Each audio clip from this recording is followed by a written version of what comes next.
Kisah suku Dayak adalah sebuah epos peradaban yang terukir di hutan hujan tropis, Pulau Kalimantan. Sebuah narasi tentang ketahanan spiritual dan adaptasi lingkungan yang luar biasa. Identitas suku Dayak bukan hanya sebatas sekelompok etnis, tetapi merupakan sebuah filosofi kehidupan yang terangkum dalam ucapan salam sakral mereka.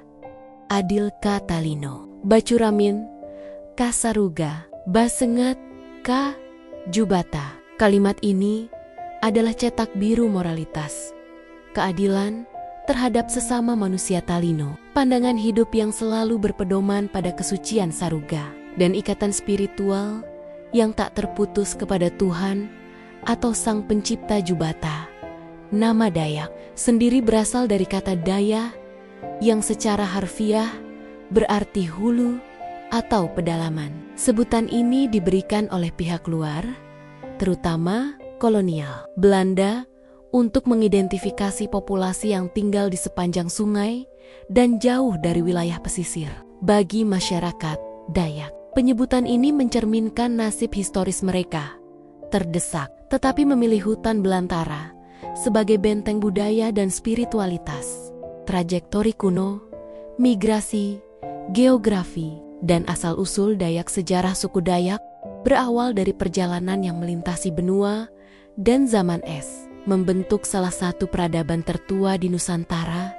Asal-usul leluhur dan teori migrasi mayoritas penelitian antropologi menyepakati bahwa leluhur suku Dayak berasal dari gelombang migrasi besar dari daratan Asia. Sumber utama migrasi ini diidentifikasi berasal dari wilayah Yunan, Cina Selatan, khususnya daerah sekitar aliran sungai Yangtze Kiong, Sungai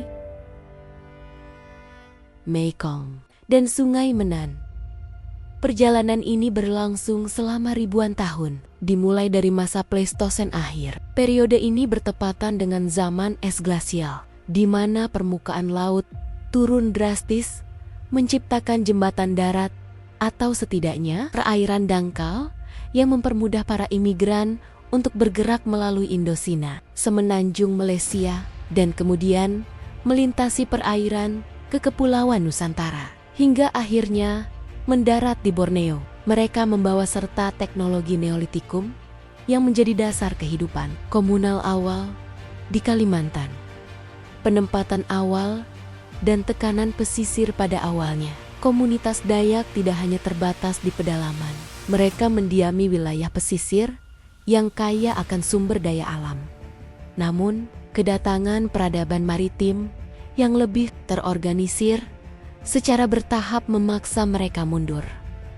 Tekanan dimulai dengan masuknya etnis Melayu dari Sumatera dan semenanjung Malaya yang mendirikan karijen-karijen pantai. Tekanan ini berlanjut dengan kedatangan para pelaut tangguh lainnya seperti Bugis, Makassar, dan Jawa pada masa kerajaan Majapahit yang membangun pusat-pusat perdagangan dan kekuasaan di tepi laut.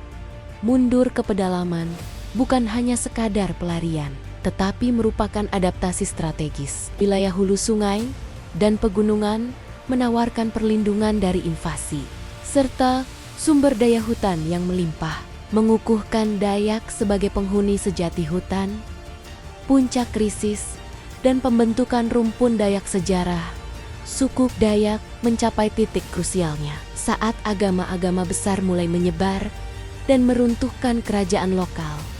Keruntuhan kerajaan lokal suku Dayak pernah memiliki kerajaan sendiri, namun mereka mengalami kekalahan telak. Sebagian besar dihubungkan dengan ekspansi militer Majapahit di abad ke-13.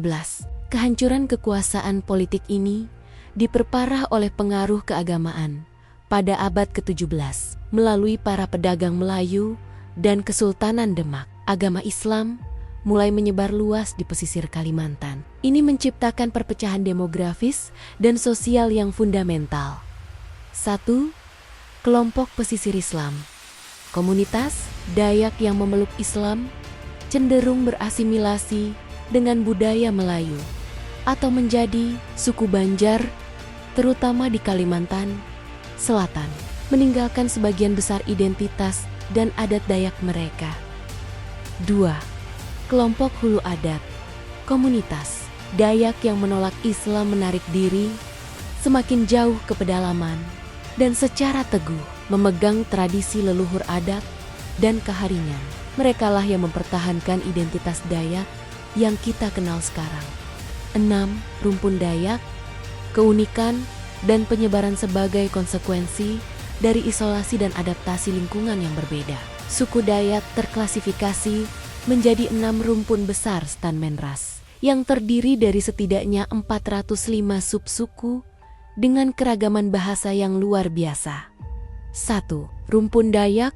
Ngajuot dan Numaju. Rumpun ini mendominasi Kalimantan Tengah dan sebagian Kalimantan Selatan, tersebar di sepanjang sungai besar seperti Kapuas, Kahayan, Barito, dan Rungan, Manuhing. Ciri khas mereka sangat kuat terkait dengan keharingan, sistem kepercayaan asli yang diakui sebagai agama, ritual tiwa, upacara kematian tertinggi mereka. 2. Rumpun Dayak Iban. Dayak Laut tersebar di wilayah Kalimantan Barat, Kapuas Hulu, hingga Sarawak dan Brunei. Meskipun disebut Dayak Laut, mereka adalah pelaut ulung yang tinggal di dekat sanggai-songgai besar. Karakteristik dikenal karena tradisi tato yang sangat rumit sebagai catatan perjalanan dan spiritualitas dan keramahan yang diwujudkan melalui jamuan tuak minuman fermentasi. 3. Rumpun Dayak Apo. Kayan berpusat di hulu Sungai Kayan, Kalimantan Timur dan Utara. Rumpun ini merupakan cikal bakal banyak suku kecil, ciri khas, tradisi kuping panjang yang ikonik. 4. Rumpun Dayak Lemantan. Dayak Darat mendominasi sebagian besar Kalimantan Barat. Mereka dikenal karena keterampilan memahat pahatannya dan sistem kekerabatan yang kuat. 5. Rumpun Dayak Murut tersebar di Kalimantan Utara, Sabah, dan Sarawak. Dikenal karena tarian-tarian ketangkasan mereka, seperti tarian Mangunatip. 6. Rumpun Dayak Punan sering dianggap sebagai subsuku yang paling lama mendiami Borneo. Mereka secara tradisional hidup secara nomaden, berpindah-pindah dan mengandalkan perburuan dan meramu, serta memainkan peran penting sebagai penjaga pengetahuan hutan, peradaban hutan, struktur sosial dan seni tubuh. Kehidupan suku Dayak adalah perpaduan harmonis antara lingkungan fisik dan spiritual, menciptakan struktur sosial yang unik. Panjang, inti komunitas betang, atau lamin struktur sosial. Dayak berpusat pada rumah panjang, betang di Dayak Ngaju, atau lamin di Dayak Kenyah. Ini adalah bangunan arsitektur kolosal, bisa mencapai ratusan meter panjangnya, yang berfungsi sebagai tempat tinggal komunal, menampung puluhan hingga ratusan orang dari beberapa generasi, pusat adat dan pemerintahan, keputusan komunal, ritual, dan penyelesaian sengketa dilakukan di sini. Sistem kekerabatan ambilinial, masyarakat Dayak menganut sistem kekerabatan yang menghitung hubungan melalui garis laki-laki dan perempuan, yang tercermin dalam organisasi ruang di rumah panjang, ekonomi hutan, ladang, berburu, dan kerajinan. Ekonomi Dayak sebagian besar didasarkan pada pertanian ladang, berpindah berladang, yang dilakukan secara berkelanjutan dengan rotasi lahan untuk menjaga kesuburan tanah. Sumpit dalam berburu. Sumpit adalah senjata khas yang sangat diandalkan, seringkali menggunakan racun alami dari getah pohon untuk melumpuhkan mangsa secara cepat dan senyap. Kerajinan, mereka adalah ahli dalam mengolah sumber daya hutan, menenun kain dari serat kulit kayu, menganyam rotan, dan memahat kayu ulin besi yang sangat keras. Kain tenun ikat Dayak dengan motif-motif spiritualnya memiliki nilai budaya yang tinggi. Seni tubuh, simbol status, dan perjalanan spiritual. Seni tubuh adalah bahasa bisu yang menceritakan status, keberanian, dan perjalanan hidup individu Dayak. Tato rajah bagi suku Dayak Iban dan Kayan. Tato adalah peta kehidupan, Setiap motif, seperti bunga terong yang menandai kedewasaan laki-laki setelah perjalanan jauh, atau motif binatang yang melambangkan kekuatan, diukir dengan ritual khusus menggunakan peralatan sederhana. Prosesnya yang menyakitkan adalah bagian dari inisiasi spiritual yang menghubungkan individu dengan roh pelindung dan leluhur. Kuping panjang telingan Aru. Tradisi ini yang dilakukan dengan memanjangkan daun telinga menggunakan pemberat logam, menunjukkan status sosial tinggi dan kebangsawanan. Telinga yang panjang adalah manifestasi kesabaran dan keindahan bagi perempuan, yang menunjukkan bahwa mereka memiliki ketahanan fisik dan spiritual yang luar biasa. Senjata spiritual, mandau dan ritual perang, peradaban Dayak, meskipun damai, terkenal karena reputasi pejuang mereka. Kekuatan ini terpusat pada senjata dan ritual yang syarat makna. Mandau, sang penjaga martabat Mandau, adalah senjata ikonik suku Dayak. Sejenis parang pendek yang dirancang dengan bilah yang melengkung. Mandau adalah perwujudan martabat. Ia tak pernah lepas dari pemiliknya. Mandau dianggap memiliki roh, dan keahlian pembuatannya melibatkan pantangan dan ritual untuk menanamkan tuah kesaktian. Ngayau, perburuan kepala dan inisiasi ngayau, perburuan kepala, adalah praktik ritual yang sangat kontroversial, tetapi penting untuk dipahami dalam konteks sejarah Dayak. Ngayau bukanlah tindakan kriminal sembarangan, melainkan inisiasi menjadi syarat utama bagi pemuda Dayak untuk diakui sebagai bujang berani, pahlawan, dan layak menikahi gadis pilihannya. Ritual kesuburan kepala musuh dipercaya membawa energi spiritual yang dapat meningkatkan kesuburan ladang dan keselamatan komunitas. Pembaruan roh, rambut kepala musuh digunakan untuk menghias gagang mandau. Dipercaya memindahkan kekuatan spiritual korban ke dalam senjata. Meskipun ngayau adalah tradisi yang sangat kuat, praktik ini secara progresif dilarang dan akhirnya dihentikan oleh pemerintah kolonial dan pemimpin adat Dayak sendiri pada awal abad ke-20, yang memandang bahwa praktik tersebut tidak lagi relevan dengan perkembangan zaman. Dunia spiritual, tiwa, panglima, dan panggilan suci. Sistem kepercayaan tradisional Keharingan memiliki hierarki roh dan ritual yang kompleks, yang memengaruhi setiap aspek kehidupan dan kematian. Tiwah, perjalanan akhir ke Lewut atau Tiwah, adalah ritual pemakaman sekunder yang paling penting. Ia tidak dilakukan segera setelah kematian, melainkan beberapa waktu kemudian.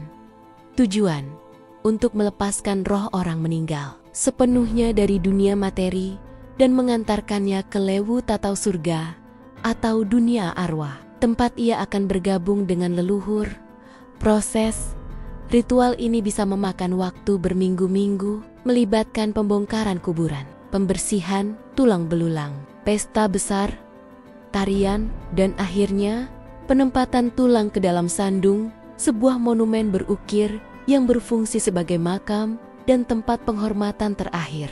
Pangkalima dan panggilan suci dalam situasi krisis besar. Kepemimpinan spiritual dan militer Dayak dipegang oleh figur mistis. Pangkalima, panglima perang. Pangkalima diyakini sebagai sosok yang secara fisik biasa saja, tetapi memiliki kekuatan supranatural yang luar biasa, kebal senjata, kemampuan menghilang, dan terkadang kemampuan terbang. Mangkok merah, peringatan mobilisasi iarat paling dramatis dari Pangkalima adalah pengedaran mangkok merah. Makna, mangkok merah bukan alat perang, melainkan simbol terakhir dari ancaman kedaulatan Dayak, menandakan perlunya mobilisasi total. Mekanisme mangkok tersebut diedarkan dengan sangat cepat, disertai tariu pekikan spiritual yang keras dan khas. Konon, pekikan ini memanggil roh leluhur untuk merasuki para pejuang Dayak, memberikan mereka kekuatan luar biasa dan kegilaan perang, seperti kebal peluru dan senjata tajam. Mangkok Merah telah tercatat dalam sejarah konfrontasi di Kalimantan, terutama pada masa kolonial melawan Jepang dan dalam konflik komunal, termasuk peristiwa kerusuhan tahun 1967 yang berujung pada pengusiran etnis Tionghoa, serta konflik horizontal antara Dayak dengan etnis Madura pada tahun 1999. Peristiwa ini menunjukkan bahwa ketika kedaulatan komunitas Dayak terancam, respon yang muncul adalah mobilisasi spiritual massal.